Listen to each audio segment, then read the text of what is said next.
Hi, I'm Dr. Rajani. Thanks for joining me today. We're talking Kybella. I'm going to show some injections. I'm going to show a before and after picture.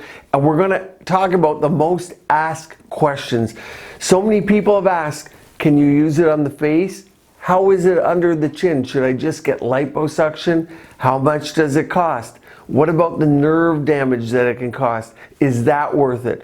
Does it work better than RF or Ulthera, which is high frequency ultrasound, or other heating devices? Which one should I do? Should I do threads? There's so many questions because there's so many treatments, but we're focusing on Kybella, the generic version we'll talk about, and we'll talk about phosphatidylcholine versus deoxycholate. I had the pleasure of working with some people who've been working with it even before I started. The phosphatidylcholine deoxycholate injections, which was around 2004 here in the United States. But before that, it was used commonly around the world. What did we learn from that? We're going to get started with this video in 3 seconds.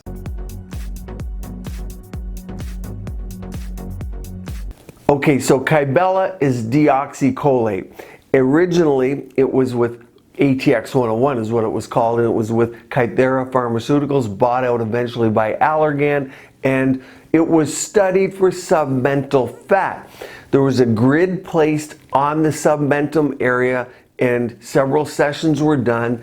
People measured the results after several sessions in a certain amount of product that we're going to talk about, and they looked for a reduction of fat in the submentum.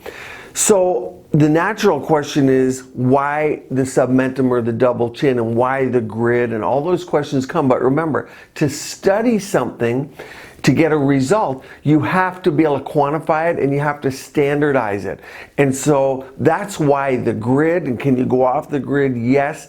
In this area, there was a nerve, the marginal mandibular nerve, that caused a crooked smile, essentially, for up to a few weeks. It was always found in the studies to go away. When they stopped doing the jowl area, that incidence decreased. Very similar to how when we did Botox, the original studies, the Carruthers, it was a deeper injection, that levator palpebral muscle.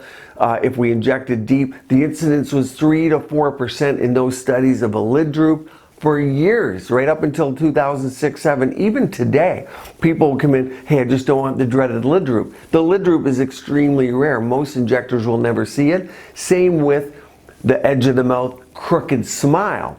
And so a lot of people will ask about that. The reality is it's really rare, and it's really going to get you if you try and get this jowl, because the nerve comes up in that location.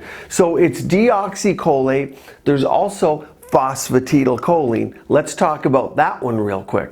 And remember, if you like these videos, click subscribe, hit the like button. It really helps pop up these videos, and we can do more to help you with your practice, or with people who are getting treatments. The more educated we are when we go in to get treatments, the easier the appointment is, the smoother it goes, and the better the expectations are set. It's all about results, expectations, and follow-ups. So Kybella is a deoxycholate. There's also phosphatidylcholine, which is another component. And earlier, I started doing these around 2004. People will remember lipodissolve, and the term lipodissolve, it was really popular because in Europe, I recall it starting, and it was used for small areas of fat. It was used for cellulite. That's where I went to learn this first. We would add things to it, or it would come pre-mixed over there, because by way of regulations, people could produce these with mixed in with, say, phosphatidylcholine, deoxycholate. Vitamin Bs were popular for skin tightening. Aminophylline, something used in asthmatics and different medicinal applications, was injected in small amounts in a liquid.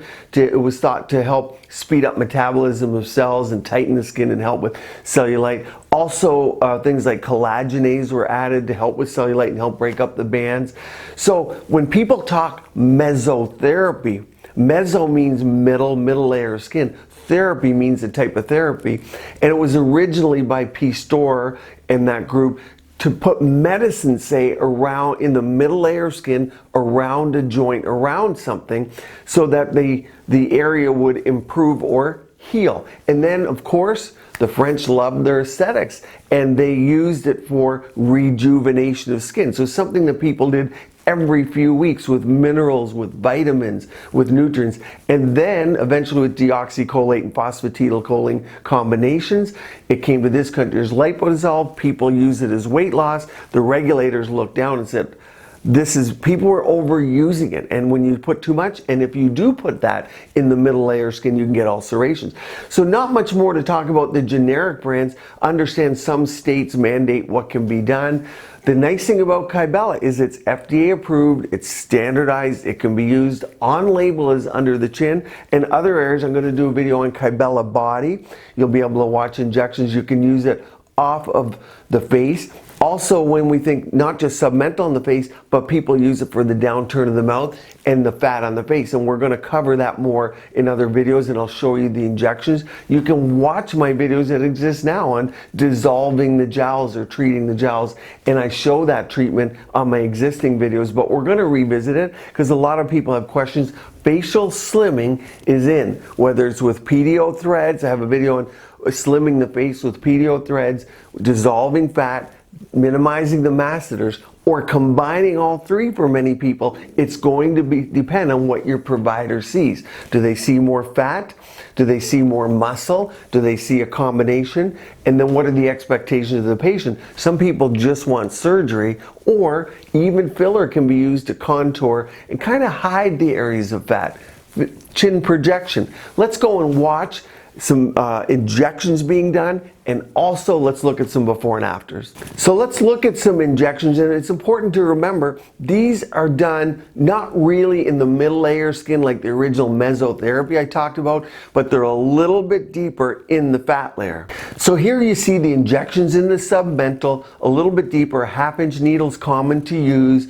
The dosing you can use by way of the grid dosing, but most people are going to look at the amount of fat, the patient's tolerance for downtime, because you're going to get swelling and discomfort, and how many sessions they're willing to do. Remember, you need several sessions of this, but we just, in a nappage technique, go through and inject into that fat layer, that preputisanal fat layer. The patient's going to get some redness, they're going to get some swelling, and that swelling can last certainly a few days, a couple weeks, and really final results often take to 6 months or so. In general, the procedure is tolerated well, but patients have to realize it's not a no downtime procedure. If swelling of the neck, if you go to dinner that night and you get swelling of your neck, that's going to bother you. Probably not what you should be doing that day. It may be that you delay it for time when you can put a scarf on or a turtleneck. And the more you do it, the less often that you get that amount of swelling like you did on the first visit, if the doses are equal. The reality is it's better tolerated the more you get it done. So people complain of that swelling less. There's less fat often to kind of explode, disrupt. That what happens is the biphospholipid membrane of the cell disrupts, you get leakage. There's less of those fat cells to cause that downtime. Let's now go and look at a before and after picture. So if you see here, just look underneath the jawline, around the chin, it's more defined, there's less fat. What you have to keep in mind here, this is a patient with moderate fat loss. Someone with a lot of fat loss, you might consider surgery. Here we're looking at a male patient, again, just more defined. Both females and males like to have a stronger jawline, less fat underneath the jaw. I think what's ultimately one of the most important things to consider, these are several sessions. If you're only willing to do one session of this or 2 sessions, you're not willing to do 3, 4, or 5 sessions, it might not be the treatment for you. You can get an amazing result on 1 session, but also you could think you need 1 or 2 when you need 4 or 5. It's really hard to predict, and that's one of the problems with this treatment.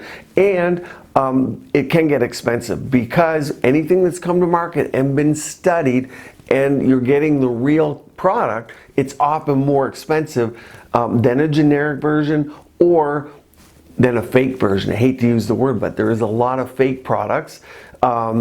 Products that look like they're supposed to be something they're not, and of course something you're injecting in the body. Here I'm thinking of fillers and neuromodulators. So there is an expense involved, and for some people they'd rather have surgery done. So it's a sit down with your provider to talk about what's right for you, what are the better treatments that might suit what you want, what's the downtime, and they can guesstimate how many sessions they need. But if they said 1 or 2 or 3, one, almost no one needs 1, but if they said 2 or 3 and you needed 5 or 6, that's not a fault of your provider typically. It's the fact that it's really hard to predict. And I've seen people who I said, you need 4 or 5, and they needed 2. So we get fooled on either side of it. What's your experience been with Kybella for fat treatment? We have more videos coming up on Kybella in different parts of the body. Stay tuned here. Keep your skin and body beautiful, healthy, and vibrant.